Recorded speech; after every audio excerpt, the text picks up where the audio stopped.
What's up, YouTube? I wanted to make a video because I haven't really seen anything on the subject, so I ended up potentially throwing money in the wrong direction at things. There's not a whole lot of video and content on YouTube about budget suppressors, on if you're going to go ultra budget. At that point, is it even worth it, or should you just do a Form 1 and make something super cheap if you want to go that route? Several years ago, I did my first Form 1, which is this 17-inch old mag light, and I made it into a 45 ACP cam. I paid $8 for the tube at Goodwill, and that's what inspired me to do it. And then I got the adapters for like 36, 35, 40 bucks, something like that, off of eBay. And then I made my own baffles very simply out of galvanized steel pipe that I welded washers to and then heat treated. And the tolerances on this stuff is very loose. It was just quickly done. I wouldn't say quickly, it takes forever to weld washers on the pipe, heat treat it. But I did these with 1-inch sections. I experimented with different size baffles to see if it made a difference to have a bigger blast baffle, have a ventilated blast baffle, or even to cut them out here in the front with a little bit of a dip, like on the rugged cans. And what I figured out to get the best suppression is to have these 1 or either a 1/2-inch sections like this and do them up. And all in all, with the pipe and the washers and everything, I probably into it for about $60. I made that one as my first one. The second one I did is this shorter one. It's about, I think it's like 9 inches or something like that. And this one is 5/8 by 24. That other one is 1/2 by 28. And I would say, in comparison to the rugged, they're very similar in sound quality.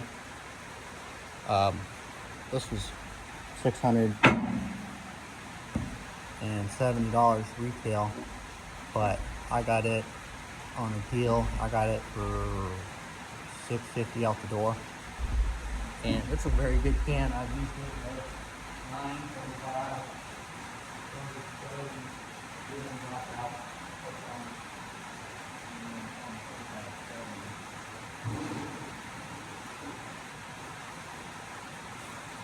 Really enjoyed it.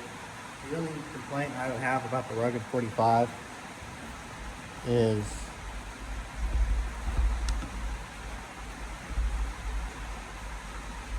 that it tends to walk. It walked on me, and I shot the end cap shooting 45, and I didn't send it back in for warranty or try to get another end cap with them. I just put it on a washer and a socket, and I hit it with a small brass hammer, flattened it back out, sanded it smooth, and hit it with some aluminum black. But now that the finish is gone off of it, the original finish, it's starting to erode the end cap into an oval.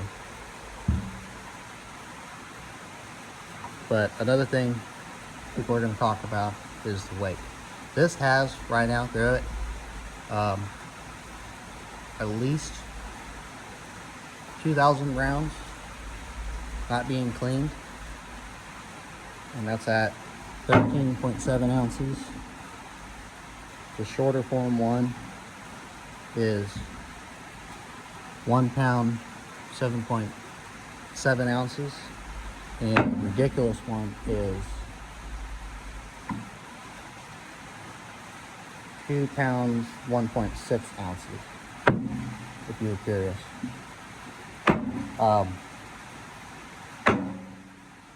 If you wanted to go for something ultra light and cheap, you can make and get aluminum baffles or titanium baffles for these, or just get it and machine it down yourself, which is pretty simple to do. You can do it on a hobo freight lathe. That's a good route. But recently I picked up the Sonicor Paradox Direct Thread in 30 cal, and it is 12.14 ounces with a couple hundred rounds through it since the last cleaning. And I've been very, very impressed with this. So I got this for 280 plus tax, so about 300 bucks. But on my opinion on these, I've also had a Griffin Armament Reiki can, however the hell you say it, and a Dead Air Nomad. Those I've both gotten rid of because I just don't see the value there for a tube. I don't think that the machine time and the materials are worth to pay for it. And once you get into 3D printing and stuff like that, I mean, they've gotten some of those down pretty cheap. My local FFL has 3D printed cans for like 500 bucks.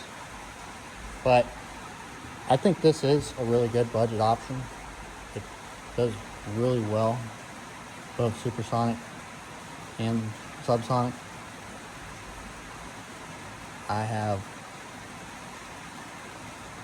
since the last cleaning, put about 100 rounds of 308, about 100 rounds of 760 by 39, and at least that much in 5.56.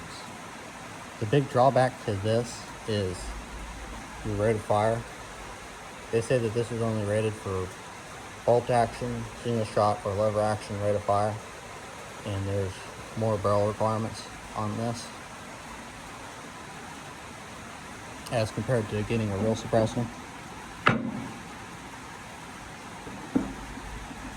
I've had a dedicated 5.56 cam, and the increase in noise through the 30 versus dedicated 5.56 isn't really that much. Just get you one of these silencer code direct thread adapters and you're good to roll. I don't hot swap in between the guns very much. I don't mind having just to direct thread it, take the muzzle brakes off whenever I want to shoot it on something else. That part of it doesn't bother me too much.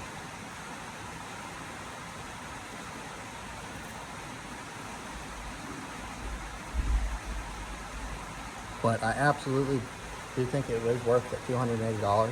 I think if you want to go cheaper, you should do some Form 1 stuff. Also, I don't understand why somebody can't offer this for $100. Somebody should be able to make this and offer it for $100. An aluminum tube with just simple stacked baffles.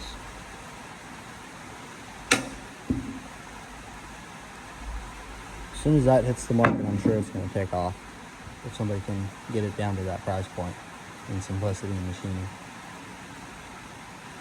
If you guys have any questions or thoughts, just throw them down below. I'd be happy to answer them. There are many options with these. If you're handy, you can thread one of these to whatever you want.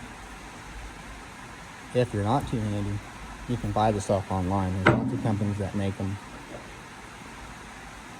Especially if you want to have one muzzle brake on each of your guns and just have an adapter and thread them on. This is well worn, well loved. I've destroyed one of these in testing and just going ham on it. But when you have almost no money invested in it, who gives a shit?